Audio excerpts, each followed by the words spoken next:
Stephen Sindoni grew up on the streets of New York City, surrounded by people of many backgrounds, ethnicities.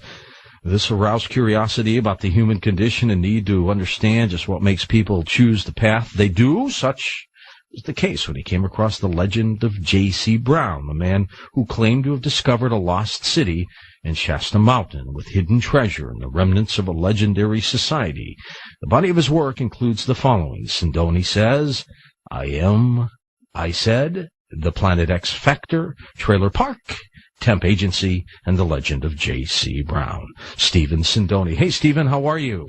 Good evening, George. How are you tonight? Good. I just want to pronounce it again. Ethnicities. There you go. I got it out. You've got it, yes. Mount Shasta, called the Magic Mountain. How come? Well, Native Indians claim that our true descendants, were from the Lemurian continent of Mu that sunk 15,000 years ago near the Pacific Ocean. And these ancient people went into the mountain to live in the hollows of the earth and still live there today. Now, the legend of J.C. Brown. Tell me about this. Well, initially, I was looking for a story to write for a screenplay. And I went on the Internet and I saw the legend of J.C. Brown. So I decided to read it. And I was fascinated by it. And being fascinated by it, I decided I was going to spend 2 weeks in a New York Public Library to research the clues that I had read in the legend. Now, for some people who might not know about Mount Shasta, it's a majestic mountain. It's part of the Cascade Mountain Range. It is in Northern California, 45 miles from the Oregon border, and it has an extinct volcano, which rises to a height of, over 14,000 feet, Stephen? Isn't that true? Mm-hmm. Okay, and it's one of the largest volcanic peaks here in the continental United States. A rare place indeed. What is the magic of this mountain? Well, the magic is that the Lemurian people, who are our true descendants of North America, have high powers. They are mystical people and have the power of telepathy, and they have technology that's far beyond that we've ever had on this planet that we know of. And these people took that technology with them after their continent perished and decided to go underground, and that's where they are today. Why Mount Shasta? Well, they said that Mount Shasta was one of the first places that was inhabited on the earth, so it's a holy place. Okay, now are they still there? Yes. How far deep? Well, initially they were 11 miles deep, and but that was initially at the time J.C. Brown discovered one of the villages there that he had encountered. But they are probably many miles from there now, but that was where he had discovered remnants of an ancient civilization. Is it just one opening there, Stephen, or many? Well, there's one opening there, but there are many openings throughout the world that can be accessed to reach the hollows of the earth. Well, that's true. Now, in this particular case, J.C. stumbled into it. How long did he stay there? Well, what happened was J.C. Brown turns up in 1934 at the office of the editor of the Stockton Record newspaper. And he tells a story to the editor that 30 years before, while working for the Lord Cowdray Mining Company of England, he was employed as a geologist to look for gold and prospect in Mount Shasta. He claimed to them that in a second trip up there, he noticed a rock formation that didn't seem right. And on further inspection, he started to dig. And upon digging, he noticed there was a cave.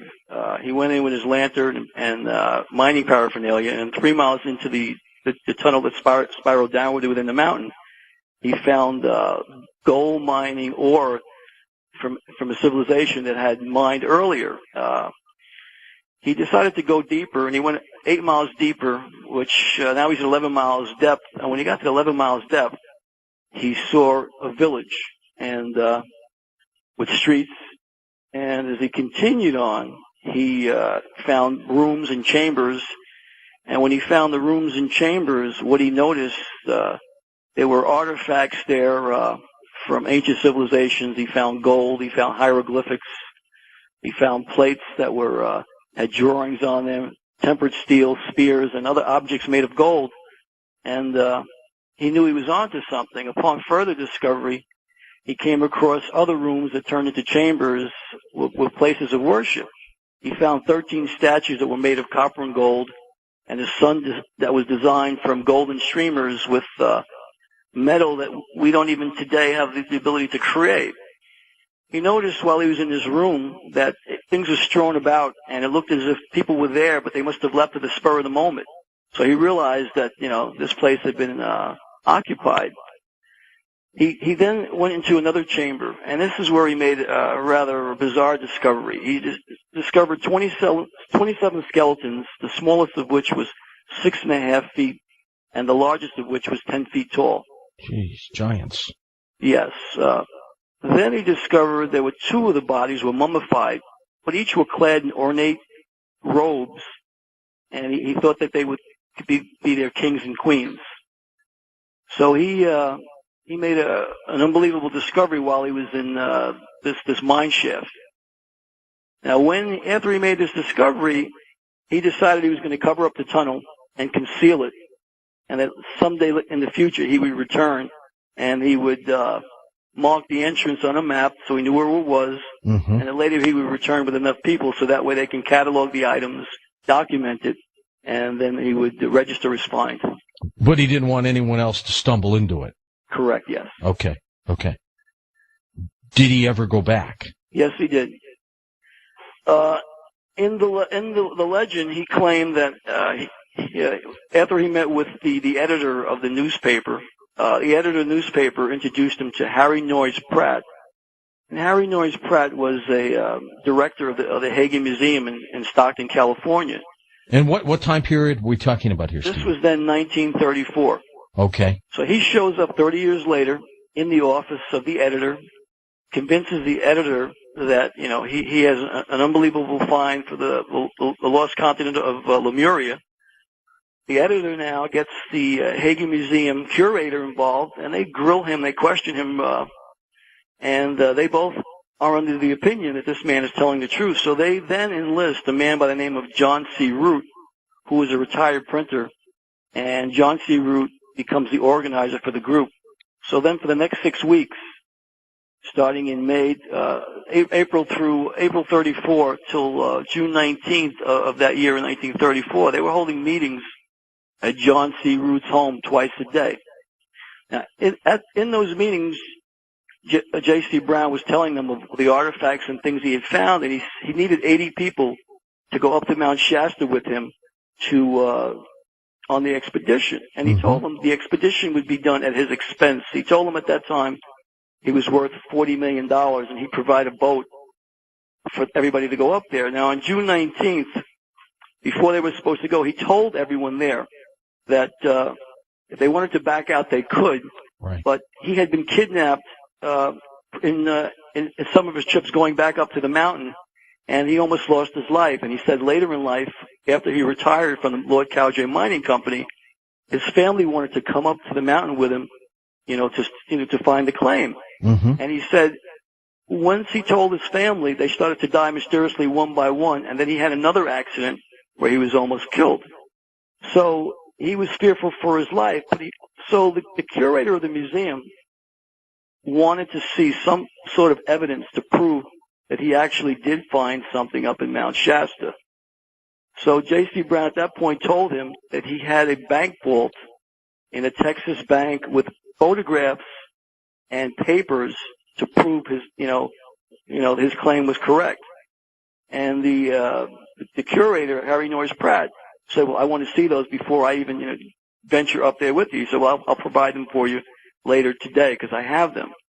Well, later today, which was June 19th of 1934, 80 people waited at 1 p.m. at the Stockton Harbor. They waited, but nobody showed up. J.C. Brown never showed up. People waited about 12 hours, George, and at that point they got rather concerned and they called in the Stockton police. So now the Stockton police come in and they do their investigation.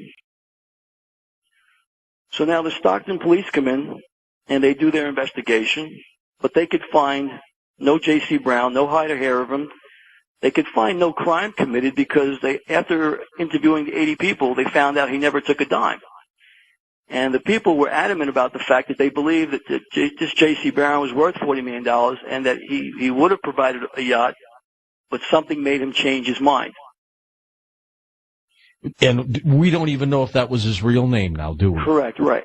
Now, after reading this story, George, I thought he was a charlatan. I thought this was a con. I figured I'm going to be writing about a con man. Mm-hmm. So I decided I was going to spend 2 weeks in the New York Public Library with the 8 clues that I read on the internet. And I got from the Stockton Record, I got the original newspaper article that was written on June 19th of 1934. So I went with that and what I read on the internet, and I took those 8 clues that I had, and I went to the New York Public Library, and I started to research what information I had to see if I was going to come up with something or it would still remain a legend after my couple weeks of research. What did you find? Well, interesting enough, the first clue that I had was the Lord Cowdray Mining Company. So I decided to see if there was a man by the name of Lord Cowdray. Lo and behold, I Googled the name. There was a Lord Cowdray. Initially, his birth name was Sir Wheatman Pearson. Now, Wheatman Pearson is now the Pearson Company. I believe they're Penguin Books. They were they're a big oil conglomerate. And I said, well, wait a minute. I've got the guy. And then I looked a little further, George. I said, well, let me see the age. Well, J.C. Brown was supposedly about 79 years old when he arrived in the office of the editor in 1934. 79? He was way up there. Stay with us, Stephen. We're going to come back, finish up the rest of our story with you, and then we'll take phone calls with you, too, because I'm sure you're fascinated with the Mount Shasta story. We'll be back.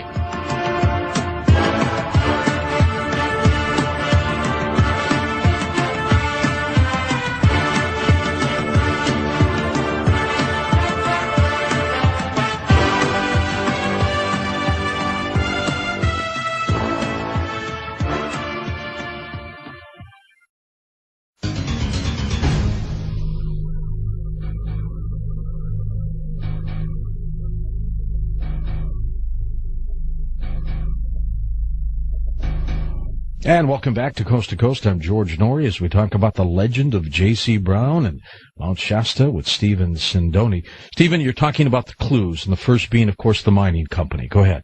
Right. Well, the first clue was the Lord Cowdray Mining Company. And lo and behold, the company did exist. I was able to Google it, and there was the company. And I found out that the man in the company was named Lord Cowdray, but he wasn't named Lord Cowdray initially. He was, as I mentioned earlier, born Sir Wheatman Pearson. So after learning this, and I went to the New York Public Library, the genealogy department, but after learning this on their computer upstairs, I went downstairs in the genealogy department, and I started to go through birth records, death records, border crossings, marriage, and anything I could on Sir Wheatman Pearson to find out if he, in fact, was the J.C. Brown. Well, the first thing I learned, he was about the right age. I went to the border crossings, and I found about 10 border crossings into the States. I found a couple through Mexico, and I was looking for 1904 specifically. Mm-hmm. I found 1904 coming through Laredo, Texas border. When I found that on the manifest, I noticed that he came in with 2 other civil engineers and J.B. Body, who was also a civil engineer. So those names, J.B. Body's name stuck out. The other 2 civil engineers I was going to research later. I came up a little roadblock there because in that library they didn't have his death records. So I went to the Mormon church, tried to get it. I couldn't get it. I then went to the Science Library on 34th Street, and I was able to find his autobiography. Once I was able to pull the autobiography for Lord Cowdray, I discovered that he died in 1927.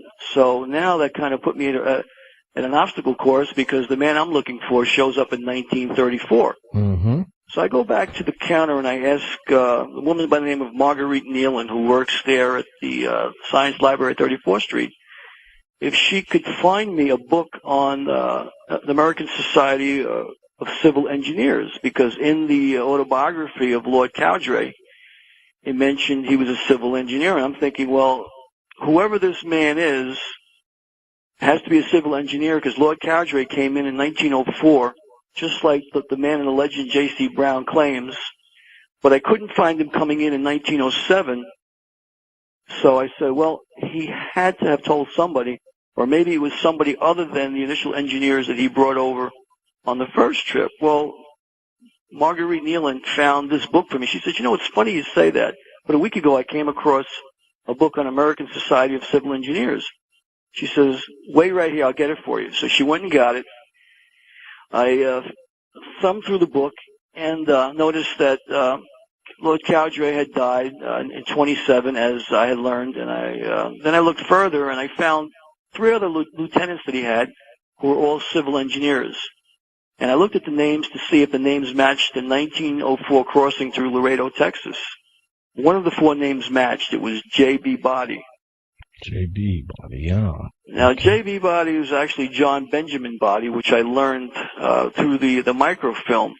So now I wanted to study more of J.B. Body. So what I did then, I then got another microfilm to read, and I was able to find his memoirs through the American Society of Civil Engineers, which put his death at May 23rd of 1940. So here it is. I have a man who was born in 1867, who was about 70 years old at the time, 1934, that the man shows up at the Stockton editor's office. So I've got a man who's late in age, who worked his whole life for the Lord Cowdray Mining Company, who came in from Mexico with Lord Cowdray in 1904. So I says, maybe I've got a bullseye here. So I then took the memoirs with me, and I went back to the library on 42nd Street, and I decided to now look very closely at all of J.B. Body's border crossings into the United States and through Mexico. What I learned and discovered was that in 1907, just as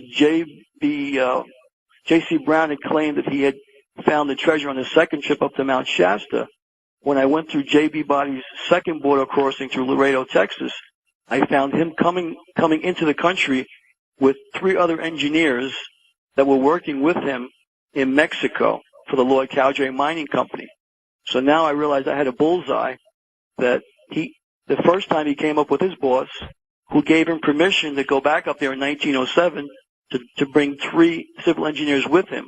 One of the civil engineers he brought with him was from South Africa. One was from Germany, born in Austria, and the other fellow was born in Scotland, all working in Mexico at the time. So he brought these 3 engineers through the Laredo border. They got on the Union Pacific Railroad, and they took the train up to Dunsmuir, California. And from there, that was a big mining town in those days, they went 11 miles up to the mountain, where they then went up to the mountain to discover what they found up in the hollows of Mount Shasta. Gee, well, so J.B. Body, you believe, was truly J.C. Brown? Yes. All right. Now, the claims, of course, are incredible. What other proof do we have that these people still reside down there? Because J.C. Brown, J.B. Body, never saw the individuals, right? Right, but he saw the mummifications, he saw the skeletons. Is it possible that there's nobody down there anymore? That's a possibility. They might have moved further because of human intervention. I will tell you this. Upon further research and study, I realized why J.B. Body and his party of civil engineers decided to keep the secret.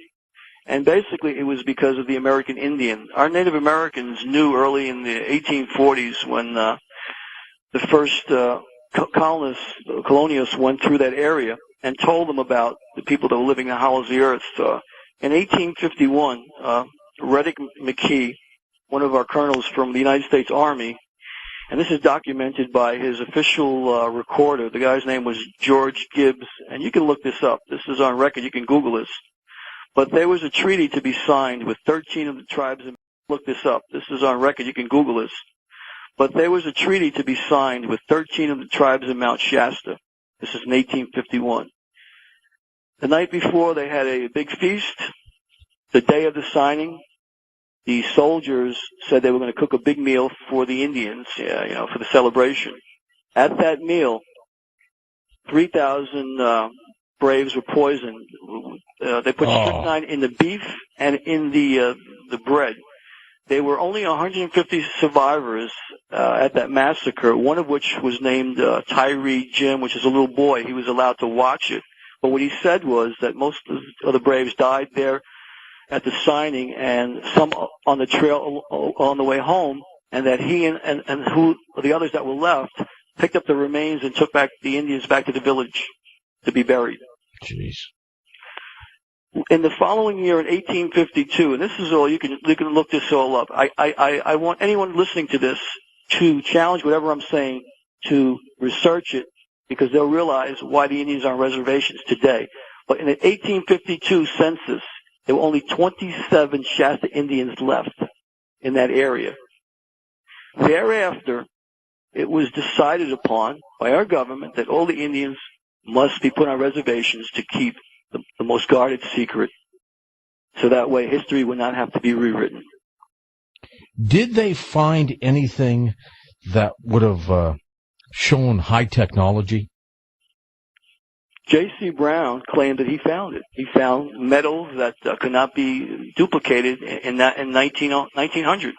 Now, he was a civil engineer that was part of the building of the there was in Mexico at the time. He built the Trans-Isthmian Railroad at Tijuanapec, Mexico, and this railroad went across from the Gulf of Mexico to the Pacific side, and this was about 10 years ahead of the Panama Canal. So here was an engineer who was very, very astute in metals, in building, and he was convinced that this was from an ancient civilization many, many thousands of years ago. All right, let's go to the phones. Let's go to east of the Rockies. Ray, you're on Coast to Coast with us. Hi there. Hi, George. And yes, I did feel the earthquake this morning, too. Yeah, out there. And you're out in Taylorville, right? Illinois? Right. Okay. My question / comment would be, that story sounds a lot familiar to the story you was telling about the guy that flew his plane over Antarctica. That was Admiral Byrd. Admiral Byrd, correct, yes. And met some people there in the earth or something similar to it, and it makes me think that this is not an isolated type thing, that maybe this is, quite a few places around the globe that this could be happening. There are many places that this is happening. If you and I've read the Hollow Earth theory. And a matter of fact, I read it after I wrote this manuscript that I wrote and this research. But the Admiral Byrd theory came thereafter. But I said, it's interesting that this comes up because our planes today aren't allowed to fly over the North or South Pole. No commercial flights are allowed, and you just wonder why. Did they have some kind of light source, according to J.C. Brown? I mean, if you look at, the Journey to the Center of the Earth movie, there was a little sun in the center, the core. Well, he did, in the legend, he did not make reference to that.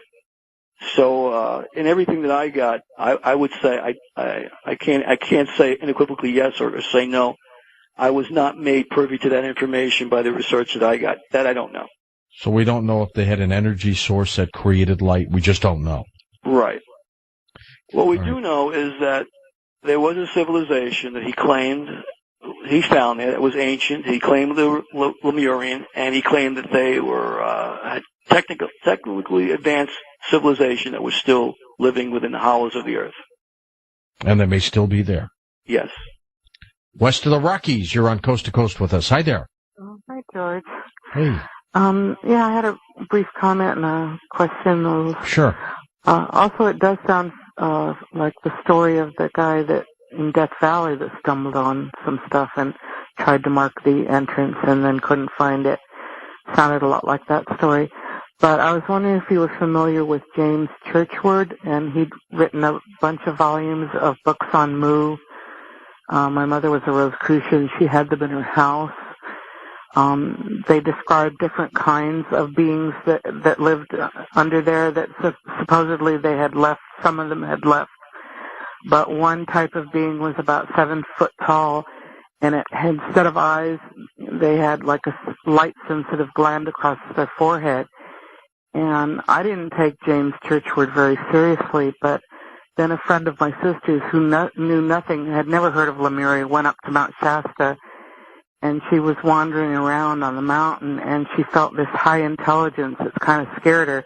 And she looked over the top of the bushes, and there were these 7-foot high beings with no eyes and a gland across their forehead, and she immediately sunk into this sleep and woke up a couple hours later, and the next day she found a cave that was illuminated. She couldn't find the source of illumination, and she felt the same kind of high energy. She went home and told her boyfriend, and he knew about Lemuria. He ran up there, and of course nothing happened to him, but I was kind of surprised that, because I didn't really believe those books when I read them when I was a teenager at my mother's house. But I wondered if you're familiar with James Churchward.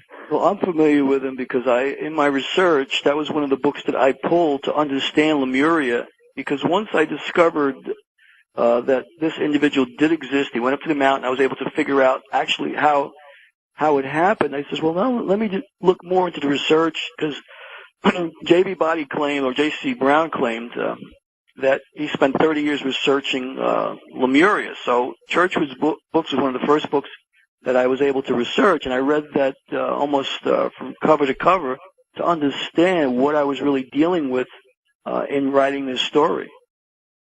Somewhere along the line, there's got to be a family of J.B. Body or J.C. Brown, and they may know more about this, Stephen. Well, it would be J.B. Body, and he died in Scotland. His heirs were in Scotland. I have here in front of me, I have his memoirs that I pulled from the book I told you about. But in the memoirs, at the end of it, it talks about, his wife. His wife was the one who was left, and his son had died before that. But here, I'll read it to you. Sure. John Benjamin Body was born on February 27, 1867, at Megavesi, Cornwall, England. He was the son of John and Mary Ann Harris Body. He was educated at the City of London College under Professor Harry Adams. So he was an educated man. He spent 6 years of training in Great Britain. He then proceeded to Mexico and worked for the Lloyd Cowdery Mining Company until his death. He devoted his whole life to the interest of one firm from 1890 to 1940. And he identified himself with Lloyd Pearson and Son Limited Civil Engineering Contractors, which, as I mentioned earlier, Lord Wheatman Pearson became the first Viscount Cowdery, and that's where the Lloyd Cowdery name came from, Lloyd Cowdery Mining Company. So what's next? The book, the movie? What will happen to the legend of J.C. Brown? Well, right now, I'm trying to get my agent to find me someone to make the movie. This is, I was on the Susan Northrup show 2 weeks ago, which I know you've had her on your show before. Yeah. And she had told me 30 years ago, George, that I was going to write a book. I was in her audience. She picked me out of the audience, believe it or not, and she said that 30 years later, I was in midlife, I was going to write a story that was going to be very well received by the world, and that a man by the name of Michael would help me. Well, I'll tell you what. Get some more information to producer Lisa for me, Stephen, and I'll try to send it to a couple people I know as well that might be able to help you. It's an incredible story. Stephen Sindoni, our guest.